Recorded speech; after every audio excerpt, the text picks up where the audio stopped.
The Romney Marsh, famous for sheep, smugglers and steam trains. But if you look around, there's much more than meets the eye. Here's tonight's roundup.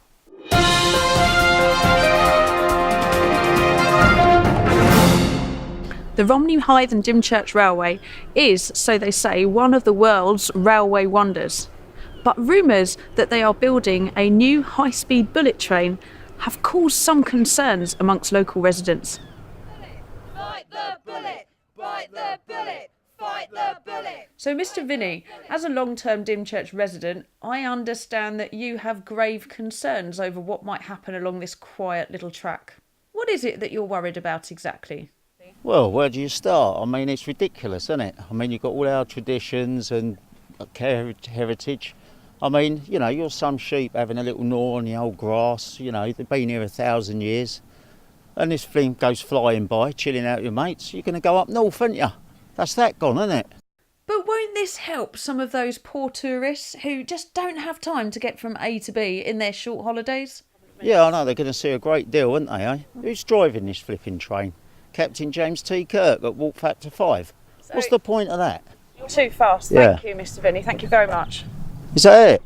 That's it.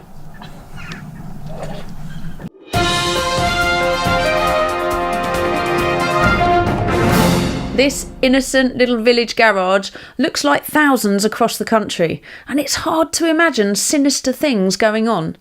But if the claims of the staff are true, extraordinary plans are afoot by none other than the UK's security department. Let's go and find out. John, just how long have you been in Dymchurch? Well, I've been running this garage since 2005. And I understand in all that time that one particular visitor sticks in your memory. Is that right? Yes, certainly. It was a kind of a normal MOT kind of customer situation. Most people drop the car off and then go. But this guy hung around and was kind of waiting to ask me some questions, which was a bit strange.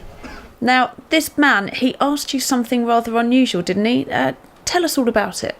Yeah, it was really odd. Towards the end of the MOT, and I was sort of doing some paperwork, he approached the desk and sort of come with a little small device, sort of a high-tech thing. And he sort of suggested that we should fit this on cars when we're doing MOTs. And what exactly makes you think that this man was from the security services? Well, after the guy had left, I went onto the MOT computer where we can check history of cars and things like this. And that car had completely disappeared, which was really odd. And I think that's just like a government thing. But you turned him down. Why is that? Well, our customers really deserve a bit of privacy. It's that sort of thing. And I think that it's like a Big Brother situation. And we didn't really want to be part of that. Yeah, the only sort of tracking we do will be wheel alignment.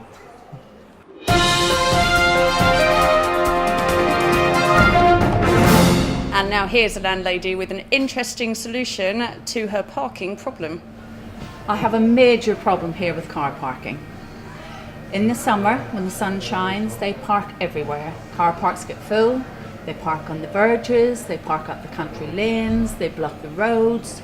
Women and children have to walk into the road to pass all these cars. I have a car park which is for customers only, for the pub. They park in there and go on the beach. So yes, I've had major problems with car parking. Solutions in the past, I have put a car park attendant, charged them a tenner. They redeem that against a meal in the pub. There has to be a solution. So when I was shopping one time in Canterbury, I was parked in a multi-storey car park. So I thought, there's the solution. We can't go out, let's go up. So I did a little bit of research, and I did know a little bit about Mark Soane's work, because he built a brilliant place in Birmingham. Millennium Point, absolutely beautiful. So I had a chat with him. He's designed it.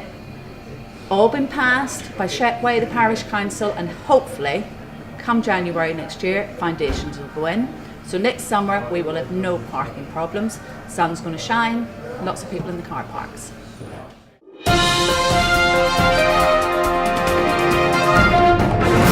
Here I am at Dymchurch Amusement Park investigating some ghoulish goings on the ghost train.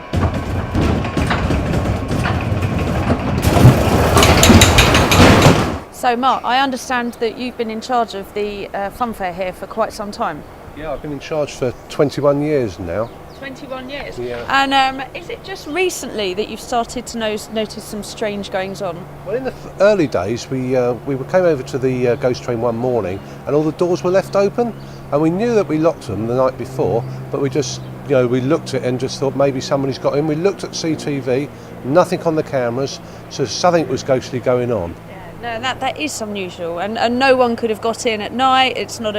That wasn't a joke or anything. No, because we checked the cameras and nobody went down towards the ghost train all night. Okay, so anything else since then? Yeah, one morning we came in and all the cars were the wrong way round. The wrong way round? Well, yeah, instead of facing into the front of the building, they were facing to the back of the building. And that's not how you leave them, presumably? No. Then again, we looked at the cameras, we couldn't see anything, but somehow the cars had been moved the wrong way round. So have you any idea what might be causing these strange occurrences? Well, I only know if a couple of weeks back I was in the ghost train and the doors started to swing and I saw a grey person walking around the ghost train. I ran after it, but it disappeared through the wall. A grey person. So we're saying that this, you think, could have been a ghost, a real ghost in the ghost train? Yeah, when I made inquiries to people that were here before me, they said that they thought there was a ghost there. That's an incredible story. So do we have any idea who this ghostly person might have been? We only know that an elderly lady was very ill in the ghost train that was working it many years ago and got taken to hospital and she died. Right. Oh, that is indeed a great story. Well, thank you very much for your time there, Mark. And is it okay if we take a look? Yeah. Have a look round, but be careful with the ghost. Thank you.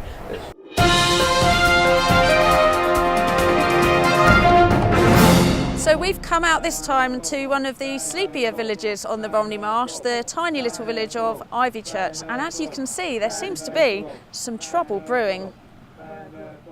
So, Miss Vanda, Mr. Wink, I understand that you've been landlords of this very successful pub, the Bell at Dymchurch on the Romney Marsh. You've been here for some time, is that right?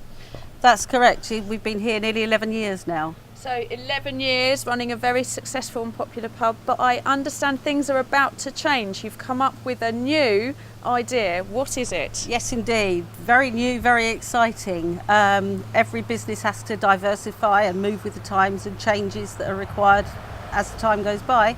And we've come up with the idea of a winter sports idea.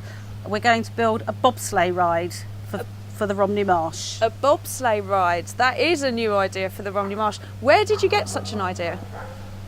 On holiday in Jamaica, rather lovely, lying in the sunshine, and somebody asked me, have we watched Cool Runnings, which we then watched, and we said, hey, this was a really fantastic idea. These guys from this hot country, obviously no experience of snow and cold and that sort of thing.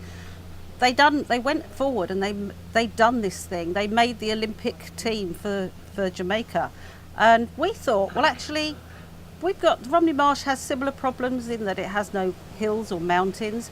It's flat, but it's a challenge. So we come up with the idea that if Jamaica can do it, so can the Romney Marsh. So where exactly is the bobsleigh run going to run from and to? Well, we've actually been very, very lucky. The church tower of St George's behind us, which you can see, has been sanctioned for use to support the structure for the bobsleigh run. So I can see that scaffolding is already in place. It's Yes, already indeed. up and running. So you've gone through planning, everything's okay? Absolutely, yes. There were no objections because nobody actually lives there, so there wasn't anybody to object. And how about the safety aspects? Have you had any concerns? The safety aspect we looked into as well, and we took consultation from members of the Romney Marsh Mountain Rescue Team, and we do have a representative here with us. So I believe it's Mr. Handy, is that correct? That is correct. Okay, so Mr. Handy, perhaps you could tell us, have you had any concerns about this bobsleigh idea? Well, not at all, because the height of it, we are trained to go up to 4,000 feet in Romney, and we several times have done mountain rescues with sheepdogs and everything, and we think that by building the slope off the church and coming down, I can have 3 or 4 people supervising, making sure that everything's safe. So no worries at all? No worries at all. I think it's a wonderful idea, and I think New Romney needs a new sport. So the Romney Marsh Mountain Rescue Team, I mean, it's a fairly flat area. Are you busy? Flat out. So either the protesters will stop these plans in their tracks, or it's all downhill from here. Ban the bomb! Ban the bomb! Ban that bomb!